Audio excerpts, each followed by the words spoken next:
twumva ivyiwe. Estanish. Doza kadwi tuvugana uragakitswe. Yambo. Akajumuswa. Ndakajumuswa. Nawe urakagiki. Intore. Ako nari dondora ndazi utanguye kunyuririrako nuko wamaze kumva ko ari kagahungu kengeye. Indirimbo ikirato mwakoranye na Freema boy. Umva aramakuru nyene nariko ndaronka yuko ngo Akes Don ngo ari washobora kuba yarayanditse. Ahanini nshaka guca negera Freema boy nawe ndamubaza inkuru y'ukuri. Ndimbo yose nje nayanditse guhera ku nka gushaka nyuma kandi Akes Don nje nenda mu. Akes Don ni wari umuzi. Indirimbo urumva siwe yayanditse. Nenda namuzi sinzi kwa barombe. Ndimbo ni yakera. Ndimbo twayanditse en 2017. Ibintu bibiri ndamwibusa ahanari aca yibuka byinshi. Ariko turetse abavyeyi. Igiye kimwe Akesa kigwa afashwe n'intandara. Zamukubitiye nga imisi tari mike nga muhiri wacu. Asanzwe azigwaye. Niko ndaguha umuco ini message amvaye umubwire. Jewe shaka mbwira abakunzi babimenye je Freema boy na kibi mfite kuri Akes. Akes nubu nawe yofa novuga rest in peace. Imani kwa kireneza. Ujya mugari cyari muzimba. Mugabo je ndaziko naho no offer niyo posting kuko ndiyewe sinzi ico namuririye. Mugabo reka ukora kimwe ivyo bihe bigoye. Ico gihe ngona reka ndagwe message. Ico gihe afashwe n'intandara umuntu na telefone wa mbere ni se wiwe. Azanga arira atubwira ati umwana wanje naribagiye kubabwira izo ngorane razifise. Mugabo to torizi ko ari bisigwa afite. Uzurabe mu gihe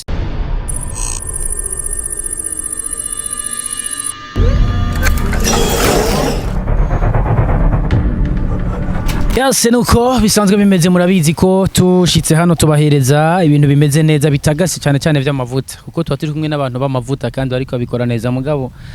misi heza abatipe nyene turi kumwe batsa ama micro abamenyesha makuru ubwo nanje ngira uyu munsi yanje sinze ko hava yinsubiza ni Edison ndayahuzi murabizi ko misi yose ndi hano bari kugira ngo nyene twitera ama blague dutera inkuru tuganire na cyane cyane n'aba artiste tuyishanje haruhande yaho tongere tubahereza amakuru atandukanye abamaze imisi bavugwa ko ibintu nk'ivyo kirato kinkwiriye ibintu bitandukanye nk'ivyo umutipe ari gukora kabisa ariko hamwe n'ivyo reka nshimire ntuze Alkeni n'abarundi batandukanye basanzwe bari mu bihugu duhana imbibe abari mu bihugu vya kure ndetse n'abandi benshi bamwe bariko baratwandikira batubwira ko ivyo tubashikiriza biba bimeze neza mu gihe tugeze hano kuri kamera za Neosel TV. Freema boy umeze neza my brother na waka imisi yose ntabwo ari imisi yose reka byose imisi yose vyamukonyene none we kuva tumaze kubonana nta munsi wawe na rimwe wambaye ikintu cyabaye ikintu oya cyabaye ikintu kiri mugabo ariko nguno mwanya koko bo just n'umucafu gusa umucafu ninde none bo arabantu gusa nabo bambara abantu babegwa bo wa muri music umaze ko umuririmbyi babegwa fuma wambara ari abatabegwa fuma wambara nakarato kamake ngo kakubera ariko hamwe n'ivyo imbere ko tuduga neza na neza mu idondo ry'ikiganiro Freema boy amakuru yawe nisa ko ari wampevye Edison je ndahari urahari mugabo ari ukuntu kabisa ibikogwa ndi mu ma job menshi cyane ibi bo niko ndategura urabona je mbaye busy niko ndategura ibintu abantu bakunda bo numva nze kuri indirimbo za qualité ndakora ama remix ayo utangiye gukora ama remix babiri ko biranga bamwe bari biteze ibintu bishasha mu nyuma remix utwitana Estanish mwongira mukore indirimbo kandi irya ndirimbo na Estanish umvirize ni indirimbo twari twarakoze ari kuze ndayimva umva si remix ibintu wayibeje kubwambe uravyibuka umviza nakubwire kwa mbere atanguye kuyumva irya ndirimbo Edison umviriza atambwira irya ndirimbo ndayivuge vyabindi umviriza kwanza irya ndirimbo twarayikoze na Estanish ama kugira ngo duhereze même qualité imeze neza toka kwa mwana musaga Freema mbona wewe mtoto mnafanana bo okay mnafanana lakini wewe mtoto oya si wanje donc ikintu kimwe rero kihari Edison irya ndirimbo je na Estanish twakoze sivyo ni indirimbo twayandise aciye imisi myinshi cyane meruka twari kumwe n'umuproducteur twa Guido Mario ataraja muri Canada turayandika hajya turakubita indirimbo tuzana idea bien bamugaca ndamubwira Esther nishi indirimbo kugira ngo Esther nishi ndamubwira ati Esther atara ronga inguvu nkiza afise ubu canke Freema boy atara ronga inguvu afise ubu indirimbo twayikoze twese turi down mugabo nje nari hejuru kuri Esther nishi akinjira music urumva ico kintu bikana ko hanini hari hakantu kiyongeye ko gukorana nawe bo indirimbo turayikora mugabo imizi zose ninjira indirimbo mama wanje akambwira ati Freema indirimbo muze mikorera amasanamu mama rindira mugabo nce nabona Esther nishi arazamuka bo chichana na Esther nishi tuvuga na Esther nishi ngabwira ati Freema boy ose nzura umugenzi mugabo iyi ndirimbo ikatwigire yubu urabona yari ifise amapiano ya kera Guido Mario ariko tukiri kuri nyene ya kera amakuru mfise kuravuga ko mwayandikanye na Esther nishi muyandikana na Guido Mario atarafata rutemikire ngo yerekeze muri Canada hari amakuru mfise ko indirimbo yanditse Akes ari bayikwandikiye Akes Don Burundi ya artist umva ndakubwire man umva ndakubwire ari umuntu arondera base Akes na Akes je namba Imana yo mwijuru dusenga inyumva Imana yandemye hamwe yo kumvaje no ni kumva Akes indirimbo sikwaza ijya ndirimbo arura uranyuzuza niko yitwa kera cyo tuyindura ikirato urumva Brian Smith no yabiziga ndirimbo arabizi namurundi gwe dukora inge video ambye ati no rindira mugabo ijya ndirimbo twayikoze basi telefona Esther nishi cyangwa umubaze Esther nishi ijya ndirimbo wona Freema boy mwayandikiye he azokubwira ide y'ikirato twayikuye he tumurondera Esther nishi murondera niyemeza ko Akes Don ari mu bayanditse ucuva mu muziki ucuve mu muziki reka tumurondere umubaze tujya ndirimbo ikirato nitwagira Imana tukamutora iyi ndirimbo ikirato biriko biravugwa cyane na cyane cyane imbere yaho yitwa uranyuzuza ni maka tumuronke reka tumurondere nitwamutora okay muga ndabona ari kuri line reka turaba ukuntu dukoresha ubundi buryo mugatwe turaganira hanyuma duhave duca turonka amakuru y'ukuri kugira ngo bigende neza ari abantu bashaka kudugira mu mitwe y'abantu okay cameraman zana telefone yawe gatoya reka nake cameraman telefone hanyuma tumutelefone Esther nishi kuko amakuru mfise yo kwizera na yuko ino ndirimbo Akes Don ari we yayanditse ama Freema boy na wati uyu Akes nambasha ku mutwe wa Freema boy kuko uyu muntu yanyandikira indirimbo gutujya ariko mwarabanye igihe kirekire mwe na Akes Don atavyazi ndavuga ko atanzi indi Akes ntakuzi bomba nakubwira Edison ariko ivyo nyene bikiri ngaho nyene aranatubwira yuko idonido canke icuka kihari kino gihe ngo nuko hari umwigeme mwavyaranye umwana ngo yagiye aragutoka zaragenda kwa Akes hanyuma ngo ari naho hatangiye kuva icuka ivyo navyo nzi vraiment kandi uwo mukobwa vraiment ngo naho haba hatangiye kuva wati utangura kugira na mukobwa je nawe twavyaranye ngo cyangwa umukobwa ngo uwe vya mukobwa navyo nzi nivyo yifundikije koko kandi Akes ngo kuryamana urumva washaka kurondera beef ivyo vyo mukobwa navyo nzi reka tumurondere Esther nishi twumve ivyiwe Esther nishi doza kadwe tuvugana uragakitswe yambo ndakarya umuswa nawe urakagiki intore ako nari dondora ndazi utanguye kunyuririrako nuko wamaze kumva ko ari kagahungu kengeye Paula yutaza kufise nyinyi ninye yanji kugize iki ewe ufise mwanya mfise umwanya turazi ikibazo ngira ndakubaze impamvu ndaguhamagaye jewe wumva ndiko ndakora inkuru mugaye inkuru ndiko ndakora nshaka ko ntora umuco na cyane cyane kugira ngo ndonke amakuru ahagije indirimbo ikirato mwakoranye na Freema boy umva amakuru nyene nariko ndaronka yuko ngo Akes Don ngo ari washobora kuba yarayanditse ahanini nshaka guca negera Freema boy nawe ndamubaza inkuru y'ukuri indirimbo yose nje nayanditse guhera ku ntango gushaka kanyuma kandi Akes Don nige ndamu Akes Don ntiwari umuzi indirimbo urumva siwe yayanditse sinari ndanamuzi sinzi ko abaho mbere indirimbo ni ya kera indirimbo twayanditse en 2017 nari bwamenye na Akes Don okay aho urumva rero gize neza nyakugira imana kavorivori karakomeye aje karao kabisa kamensi akiwanje nako wakajumosba Agwaye atari sana nuko bisanzwe bimeze nibaza ko Freema boy yabaye pastor avuga ukuri nk'ukurima ati indirimbo yanditswe muri 2017 ati kandi Akes Don sinari bwamumenye uyu ni Estanish yakoranye indirimbo nande none mugabo Freema boy enda kuri gato ari ushaka kongera ko Estanish iyo ndirimbo ijya ikirato zijya teme no yazizanye amajambo arayazana amatugiye kugira ngo tuyereze quality nshasha mwikigiye acazana ikindi cyumvira avuga ati Freema boy iyi ndirimbo ubona gute tuyana hana refrain couplet byose urumva twage duhanahana ushiko indirimbo ihera urumva hariho umvise Estanish avuze gute okay twikomereze Edison mvona kubwika ikintu Akes none Akes Don mufiki kino giye kumengo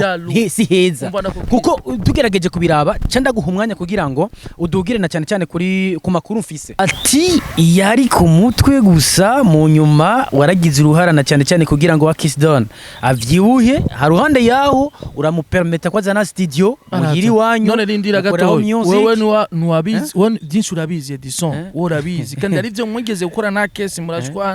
kubugyagiya bwiwe byose ndabizi shaka kuvuga ivyo mugabo rero kandi ndagora umuco rero umutipe atangura kumva jalo Freema boy yagize iki kwanza uzurabe kuva kera nivyo vyiwanje sinarekura audio narekura n'amasanamu umutipe biramubabaza urumva ibintu byose nkora bikamubabaza rero jewe agiye kugira ibiganiro n'abantu urumva akacasha kumonda turi kumwe n'abantu bakamenya tugiye umuntu murabana kweli kwa kuvuga nabi tukicara hamwe cyangwa ko munakufa nini sinzi nukuri kwimana mana yo mwijuru ako umuntu abonye muri kumwe amengo muri gishi nani kiblada umva imana yo mwijuru namba duyisenga jewe nkavuga ati Akes dufiki ikinkura mu ariko muri kumwe muri babiri mwari ndyatya rero kumengo mwaraganira na misi heze na misi heze wabonye ahamamagaye ngo dukorane ikiganiro ntiyamamagaye kumbe yamamagaye mu bujyajya amfitiye conflit turakora ikiganiro ati jana roguye TV Freema shaka base urumva wowe umuririmbyi uvuga bien shaka active yanje naje konze ko journalisme yanje iduga ati nanakimwe wowe umugenzi gakore turakoze ikiganiro mu misi heze agiye ku ciza no yaduhaye ikibanza babona basigaye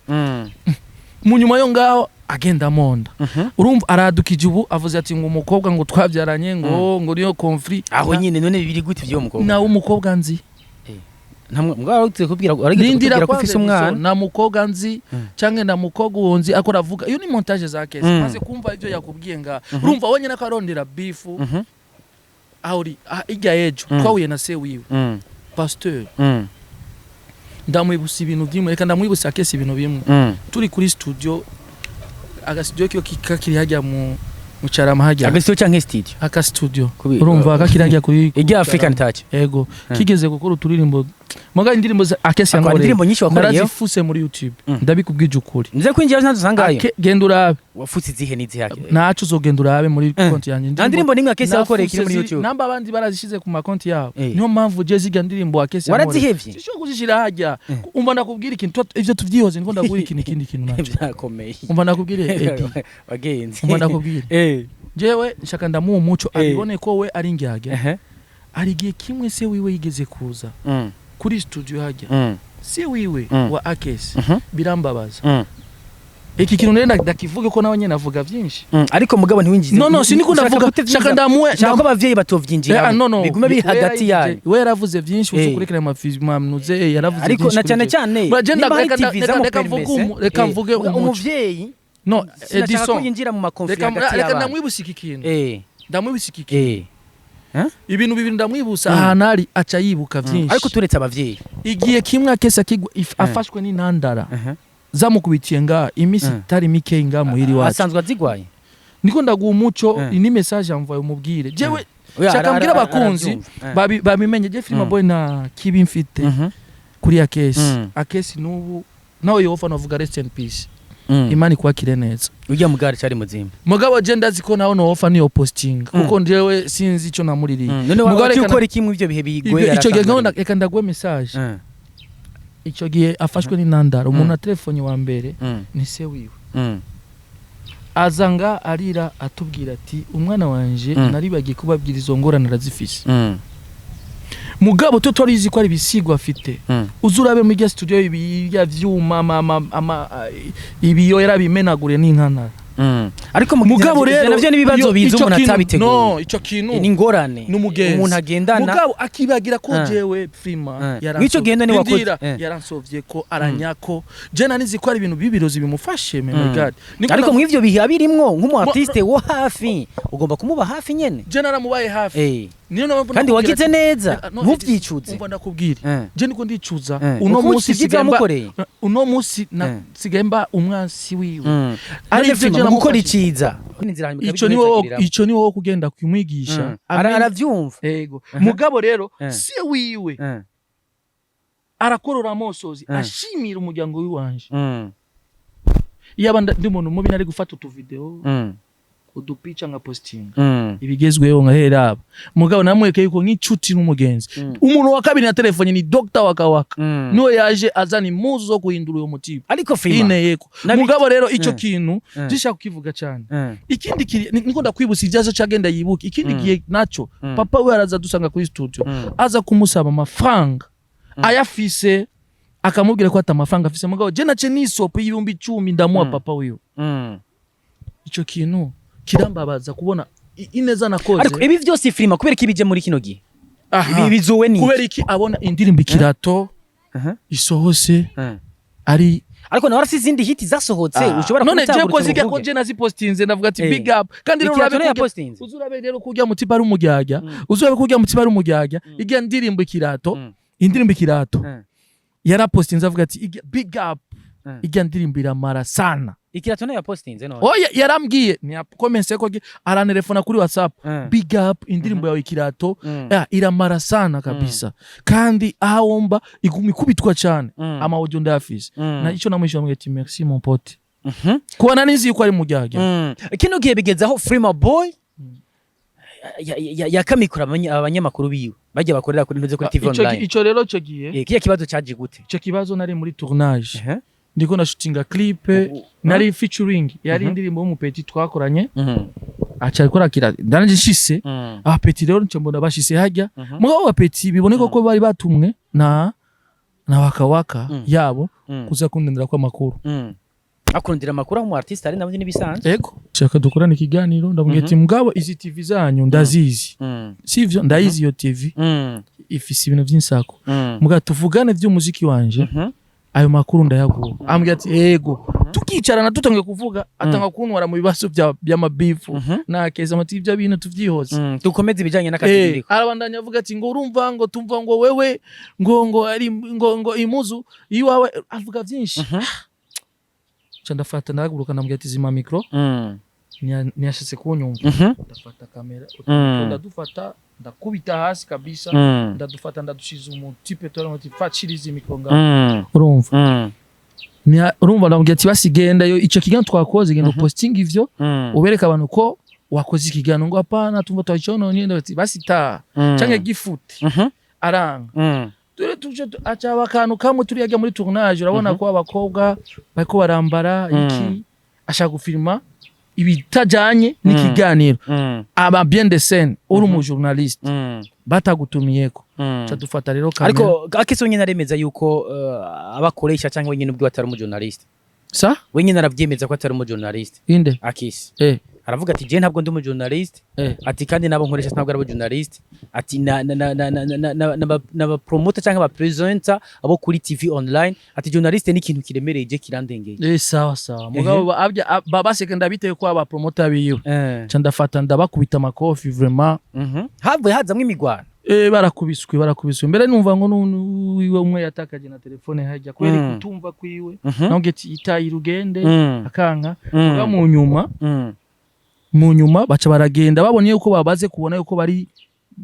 byabagoye babarane urumva bakubiswe n'abafanzi rero ico gihe na Mutama Big Fizzo yari hajya yicaye ko rirabira akayakora isamira akayaga bibona yari nagomba mvuga ikintu kimwe ibintu nkibi imbere yuko duga ukurikira biriko biraba hagati y'abantu basangiye gitanda basangiye akabisi n'agahiye basangiye studio baganiriye byinshi muri kahise mu muziki bigagera ahantu bisambura ibintu byose mwubatse mwibaza ko abafana canke abakunzi b'umuziki w'u Burundi baca bahita bakabona gute ari naco bibikira urabona kubwire gatoya uzubaze Dr. Wakawaka original bafuye ikina Case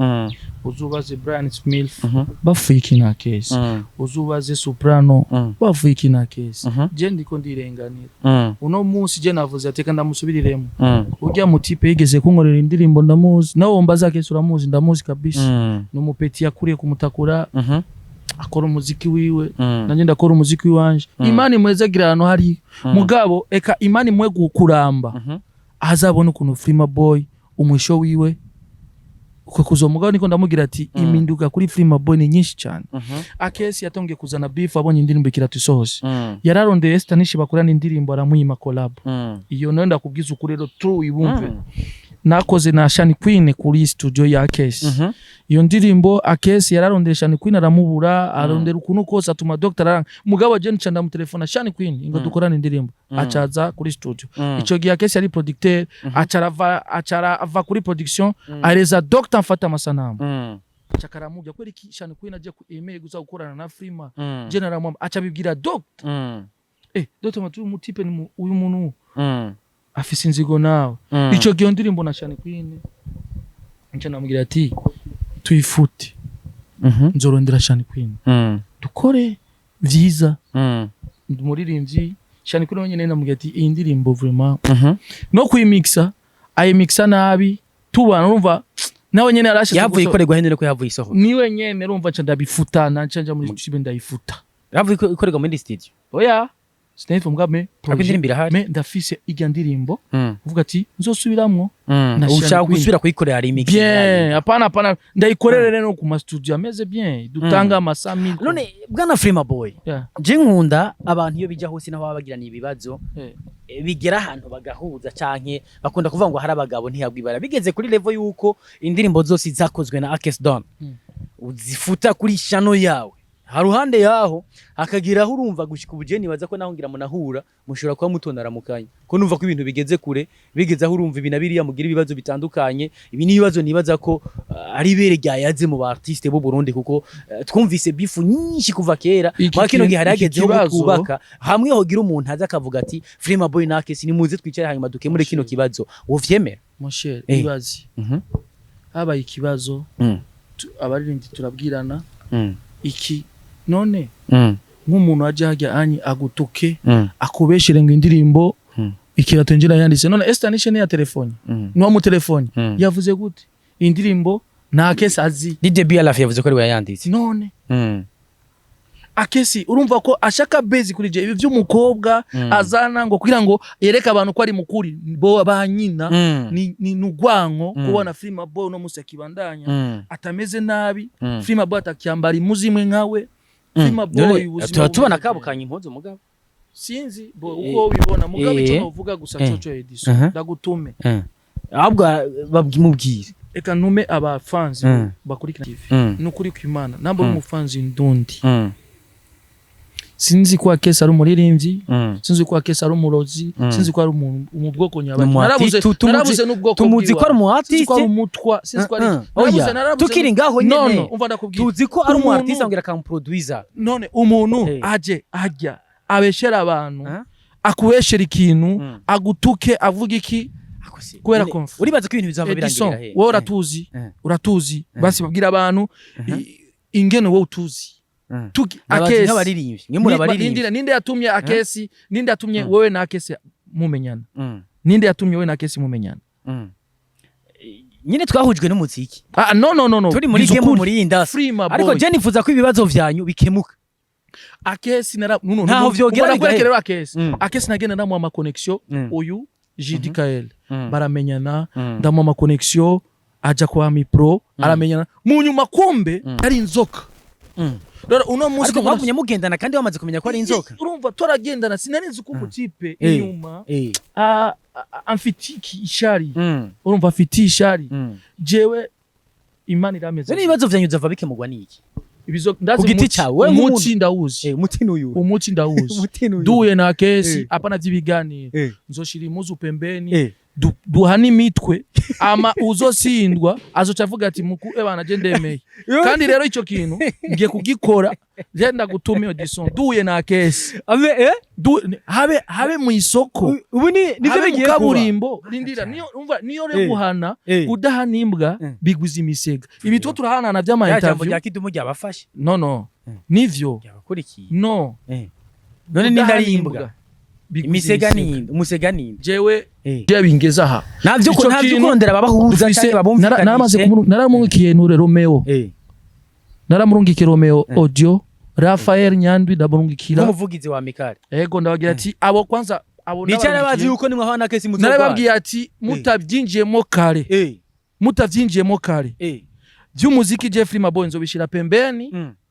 ama ico gihe muzoronka makuru twamaze gukorana menye kandi ico ndakivugiye kuri iki sinivyageraho none gafima kubera ikinandera ubona ko ubutungane buzoca bukora bwa hana abagwaye baturondere kubera akesi igihe nafashe micro sinazifashe ngo ku nabi ngo kwiyemera nafashe micro ndamubwiye ati amagara mwene izi micro azi basinga avuga ico dufu amanda mu micro ziyo yavuye aza mikoro yirose yaratinya yavuze ati ngo nanje ni musangine ariko amatwi asumira akesi yavuze ko ataburenganza ifite bwo gufata mikoro yuko yango ntago bacu bifise ko aruhande ko atago bacu ifite ngo nta ninguvu ufise zuko mikoro yiwe wewe uyigumya ngo ni minota 5 urumva yako ariyemera ko nazisubijyo uraza umuntu yasavye yazisabiye izo mikoro yazimusabiye narazikubise hasi naramenaguye ariko mugabo agashavuka ari umuntu yabizimusabiye reka amushimire Sam ashimire Landry promoter niwe bace baza bambwira Freema turicarana nabo Landry aramanura uwo munsi nyene ambwiye ati Freema mu micro najyo bika urumva navyo bimazi biki je nabona kweri iki kimiro je sindi umujournalist ndagitware kimariri nakamiko kubucafu ariko maze micro igugwanga ariko Freema umaze kwitura nde kugira ngo na cyane cyavuze amikari de Mise di Burundi rero kubera ko warungitse audio utagiye hajya kuri office no bafise WhatsApp n'ikintu WhatsApp mugabo balindira audio yarayumvise turavugana acambwira yego navyumvise Rafael Nyandwi yego navyumvise bamaze imisi bonyene bambwira ati tumaze imisi tumva iteleviziyo ya kesi bayidugira ko cyane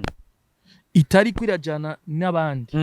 imagine ugenda gukoresha umuntu ikiganiro uwundi muntu ucugenda utuke Freema uyo muntu Freema siyari urumva ntari muri cyo kiganiro ucugenda unoke ariko si umuntu ashobora kwibaza ati kubera iki ivyo bitutsi biguma bigaragara kuri wowe gusa uraza amabanga ndamubiki uyu mutipe nisi sisho kuyavugira nga muga ayo mvuze nga ni message amvaye acha yumva kweri ujya mutipe amfitiye byinshi Yorese byumvikana ko we wati abagabo batagiye hagati yakirikare je twe nake tugiye gukurana amenyo unumva maze kuvuga ibiganiro kuvyerekeye ikibazo ca kesi ndibaza ko nico ca nyuma ubu hasigaye imigwano rero babimenye bose bandondera nimuze mu ikibazo ca kesi baba barakihojeje ubu hasigaye imigwano mwakumenye yuko irya ndirimbo yakora abesha ko ari we yayandise Stanisha baramutelefone avuze yuko akesi na akesi nawe namuzi urumva rero mwaronse makuru meza ama igisigaye asigaye kubugabo rero abakubukobwa tukubukobwa nibo bavugana nimwagwana muri abatiste mwitwa mu gifara mu cyongereza mwambe mu giswahili avuga ati muri kiyo cajyami kino gihe none abantu bazamura kwimigwana bo ico rero nitwamara gukora ico kintu niho azocavamo ikintu cyo gusonera umuntu kumburya muntu arandusha kandi andusha inguvu andusha n'ukuri je shaka je nafashe micro basi irya micro je sinayifashe ngo ndabitware bijya je ndandu umujournalist none television na kamera biranane kubigura nanye shira hajya ngo nshire ngo kamera ngo TV online biga vyo gukoresha abantu bakagenda ngo wetu twari kumwejo ambwira ati nawe ngo afasha kesi ni mitwe ujya mu kamera ujya mu comedy wiwe ameza atandatu tutamuriye arondera udukobwa ajyamana nato tubucafu twavuze yuko yanajyanye n'umugore wawe wo mwavyaranye nawe aramavuga yuko yahora ajyayo naho havuye bifu haruhande yabo bandi biko ravuga waheye wo mwavyaranye nta mwana ufise Edison Freema mugabo warigeze gutangaza ku radio kufise umwana umva ndakubwire icyo riko ndakubwira kwaza cyo mugore umugore ariko iyo byose kuri kwavyo urakuzi Akese akora ruma n'umuntu agenda afata utuntu kugira ngo yereka abantu ko naba ama comment basigenda urabe comment ziya kiganiro ninde aruta ubucuti bwa Akese na Dr ninde aburuta abuzi wena wari nyuma wari nyuma yiwe wari nyuma ya Dr niwe yari imbere ku bucuti kuri nuze kuri Akese bafuye iki cyose urumva byasa nkaho mengo muri team imwe hari tuzi kuri mukunzi urazi cyamukuye Akese hajya mu Carama kujya rupango urazi cyamukuye kujya rupango hajya agikorera yatangaje ko ari ko agiye yimukiye mu nzizi y'imvi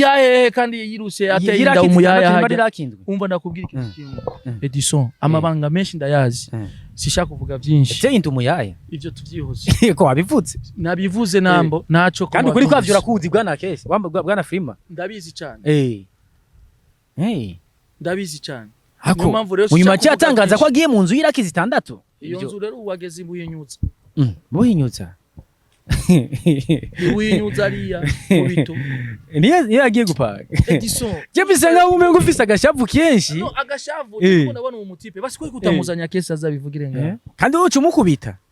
uwo mazi gupanga ashobora kubazerera ko ndakwereke ko tubiheze bien tugore ikiganiro cha bien usuvuga Akese tugende gukorondera Freema ingo ako nanjye urumva nimwava mu Rwanda imbere ya kamera ngo mpave ndavyemera oya ikibazo nuko urumva no canja hagati bonaco uzumuzane basi kuri basi ndabahuze uduhuze muganire ikibazo tugikemure uzoduhuze wazanye bodyguard nkazi muzobanza kugwana kubera jenshaka nze ndamuba eka kwanza nshaka kumwitwarira akindi avuga ngo yango niyo nyandika igandire mu kirato kandi yanagutwaye umukobwa mwavya wahe iyo ja ku muntu agwaye intandara iyo bijya hose n'ingwara nibaza ko yari yose ikira Edison wewe kwanza mwafuye kimwe nawe je naco twafuye ko ningu turacakorana ibiganiro music kila kitu na kibazo dufitanye na Akese jeyo je nimba hari ikibazo gishobora kuba cyarabaye nimba hari ikibazo cyoba cyarabaye twaragikemuye kirahera nanje nifuza ko mwe namwe naho mugikemura mugiheze je rero igisigaye nuko gwana igisigaye nabindi biganiro nkene byo kuvugana kuri Akese igisigaye ndatumye message igisigaye ni aho tubona aho tuzohore namba ari mu bubare namba ari mu isoko azagende naramwandikiye ati naramwandike message isanzwe namugira ati genda witeguye genda ugavye kuko duhuye ukabona Freema boy nzoba mu empoli by'uburirinzi zobushira pembeni abantu nibazovuga ati nuzogenda uvuga ati cyo dufaniki iyi message shaka kwishikira Romeo inina hazwe yongera ishikire uwo bita DJ Rafa naramaze gutanga message kwa Rafa ibi bibazo biraba ukuntu bikemuka hakiri kare kugira ngo ntihagire ikibazo kiba mu artiste tugende rero ayo ati ugiye kugwana je nariko ndatanga message na cyane cyane ku basanzwe barongoye Amicale des Musiciens du Burundi Romeo ni nahazwe ni wasanzwe ahagarariye na cyane cyane gateka kabaririmbyi na cyane cyane gukinira hagafi nibijanye na education indero canke iki kugira ngo hagomeze kube cyo no kwita kumva kumwe ibintu ikindi naco Freema boy muzavamo yagira iki abakunzi bo muziki w'u Burundi ati turakundana barivyi turagize gute kandi mbona ziriko zirasha tubwizanye kuri kino gihe Edison ndiko nditegura gusora indirimbo yanje ya bien maze imisi niko nisora ama indirimbo abantu bakunda none nk'ubu ukatumva shetani agumazamuka shetani agumaja mu mitima y'abantu kugira ngo bagende gucafuza Freema boy rero igihari nararungikiye message Romeo Imana mu juru abizi Rafa yambwiye ati ngo agiye kuvyiga Rafa ambwiye ati tumaze kuronka inkuru nyinshi ya television igume tuka abantu itari kurakora ibiganiro kumwe bisanzwe yo waka light rero Rafa ari muri Amicale Romeo ari n'umuvugizi wa Amicale des Musiciens du Burundi Romeo no ayitwara nka rero uno musi je ndatumye message kandi ama ibiganiro biraheze ibintu by'ubukobwa to turagira byo kuvugira aha biraheze batabigiye mu kare naho ubu nyene bombwira Akese araha tuzobiheza no twohurira muri evenement imeze gute no twohurira mu baririmbyi ngo badutumye iki no twohurira mu bantu urumva no kwadukira hajya nyene ni kuvuga ati ndamwereke ndamukosore nejo bundi umuntu iyo agukoreye ineza niyo kwivuna naho bizogenda gute anshoboye je nzoca mvuga kweli ubwo mutipe arakomeye nzoca mvuga ati kweli genda umvuge rero ivyo ushaka ko nawe nyine mbona umenga arakomeye sawa nivyo rero ushaka rero muri ivyo majambo mu telefone je nshaka gusa imwe ari kuzana na man kandi muce mugwanira muhira naco ariko reka twici turondera ni neza hagati mu baririmbyi tuve kuri no sije y'ibibazo mu mazimisi muri kumwe na Akes je ndiza nakekeranya ko kino kibazo kigiye gukemuka kandi ko bigenda kose nta cananiye ukananira abagabo ntiyimi niko bakunda kuvuga mu kirundi kwanza cyamenye kumwitwarira yimwitwarira kugira ngo basi nimba ari bazo kumwitwarira ambwire ati iyo ndirimbo yanyandikiye ryari yavuze uko yanyandikiye ndirimbo ndaki ico kintu acumve ndamwitwarira Akes rero amikare cyangwa mu butunga apana kubiku none amikare inaniwe n'abandi bantu turafise igo citwa OBD gende nimbiranditswe jewe na bya OBD ariko mugabo kiriya igo nico kibazo ca mbere baza kubaza mu butungane jewe nzo indirimbo irakingiwe ego umuntu ashobora kugira video recherche ndagufata nuri nk'imbwa ariko muko bigenda kose nivyo bama bariko baravuga nimba ufise indirimbo kanaka yawe kugira ngo igire ijambo no mu butungane bazobanza guca muri obedia kugira ngo kubera bariko barakwana na Mikare de Music du Burundi bumve ko indirimbo hari biriko birayivugwako bimeze nabi nka Freema boy indirimbo ziwe zirakingiwe kinogi zirakingiwe none indirimbo ikiratumva amajambo y'uburofu voilà si uburofa mugabo iyo bija hose kino gihe hari kigo ca leta rero cy'u Burundi ivyo obedia ndibaza yuko benshi tuko turabijamwe voilà muri munzi jewe ico kintu cya mbere cyo kubesha abantu ngo yandike kijya ndirimbo estanisho bamuvuga ko yabivuze neza mushikanje nkunda kandi isonera yavuze ukuri yuko atakina kimwe Akes yigeze kumwandikira rero stop Edison turabaririmbyi b'u Burundi ako mukiye bakarorero keza abantu two turategura kurekura indirimbo abantu bakunda bien nk'ubu niko ndabwira kwanza abafanzi banje nibagiye turekane kwanza vyo shetani abafanzi banje muremera ko ivyo muri nkora amashetani nye ngomba kuyihana mugakiza umuntu wa mbere je n'umuntu wa mbere nsenga gisonufwe kuba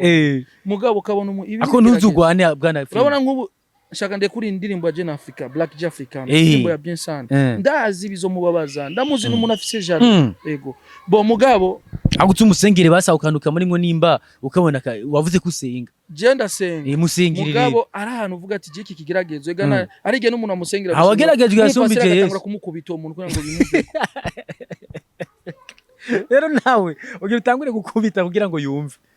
ni kumukubita kugira ngo yumve gaho tubwira ibijanye n'ubwo bishasha kandi nyene ari abantu bamukaniye ujya mu tipe gaho tubwira ibikorwa bishasha uteguriye abakunzi b'umuziki w'u Burundi isije tuwe turayubitse gato ku mugabo kwanga ndibaza ko ni indirimbo ya bien murayikunze ari ahantu nakunze Stanisha avuze ati ari ahantu kwanze Stanisha yakora nyonga avuga ajya nanjye ndavuga ati baby oh yeah nigiki wamaye sweetie oh yeah ongera ibirungo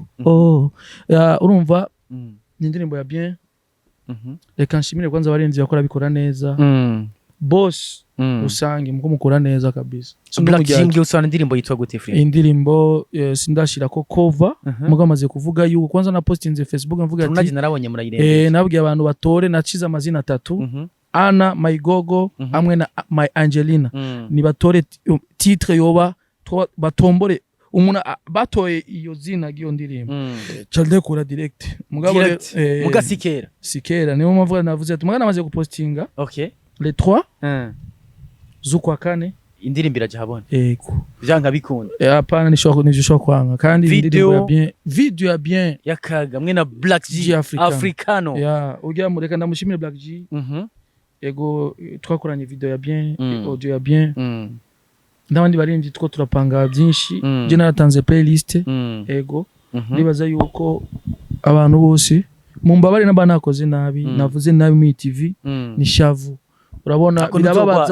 birababaza kubona umuntu mwasangira nakanyama umuntu mwasangira n'icayi umuntu mwana gusa akobemere kutazogwana mugabo ukamva agenda avuga yuko ngo ico dupfa akazana n'ibintu byo kubesha nk'umukobwa twabya je umukobwa wa he na nomwe nzi amarero akagenda avuga uko mugabo je Jones byinshi kuri we ndavyize mugabo ico novuga coco areka ivyo bintu je Freema Bond cool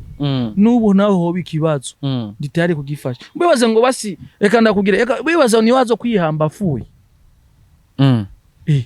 none bibaza ngo si abagenzi bazo guhamba ariko je ndazi ko muzosubiza hamwe reka je mfuye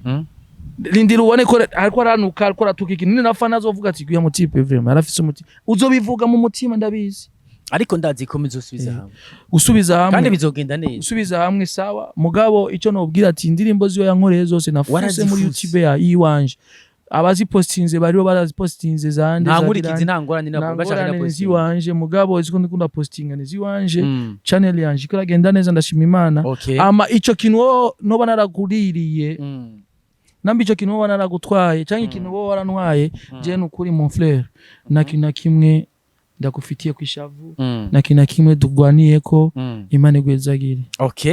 yitwa Freema boy numva atabindi byinshi fise norenza kuri message yeje gutanga i message nibaza ko abariko baradukurikira ikindi naco TV television online ni nyinshi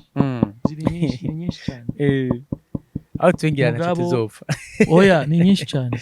muduze umuziki wacu twanabikoze abona ko twanagusanze muhira turavumbuye ngo iki muduze umuziki wacu muwinguvu ari abapete ko rakora imiziki ya bien mubafashe ari abantu bakora sora urazi gusora audio video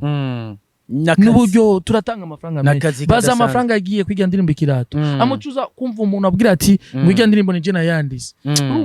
urumva ico kintu Freema boy asante sana munga kubariki sana watwakiriye neza hano kumuhana ariko mugatwaye ko avuduhereza umukeke muganda wana tuve nganje tuja kujya nasubura ngo ujya hajya ngenda batwara hajya tuje tugenda direct avuduhereze kamwe ibintu beze badanye bigenda neza nuko nibaza ko twumvise byinshi bitandukanye kuva kuno mugabo Freema boy yakoze indirimbo zitandukanye kandi zimeze neza ha ruhande yaho gico nsaba kumana nuko hozo mutkorosha umutima korosha kandi Imana izobikora ko bigenda kose ndazi ko byo basangiye ni reka dufati kuvyiza abari byo bizotuma bibuka bakagira bati hari ivyiza twaciyemwe nubwo hari ibi byagiye biraducako muga ivyiza twakoreraniye abyo bituma dusubiza hamwe ibintu bigaheza bikabandanya bigenda neza narijya tufise amikar de du Burundi turazi ko izobikora neza kugira ngo bano bagabo basubire bicare hamwe basangire akabisi nagahiye ntihabe kurabana ribi canke nibi byo kugeraho bashobora gutabirana amakofi bahuriye mu nzira twizere ko intore vitazoyishika ko turazi ko turi ngaha kugira ngo tugomeze kubashikiriza amakuru atandukanye tugereza kugira equilibration y'inkuru kugira ngo twumva ati ngaho yavuze ibi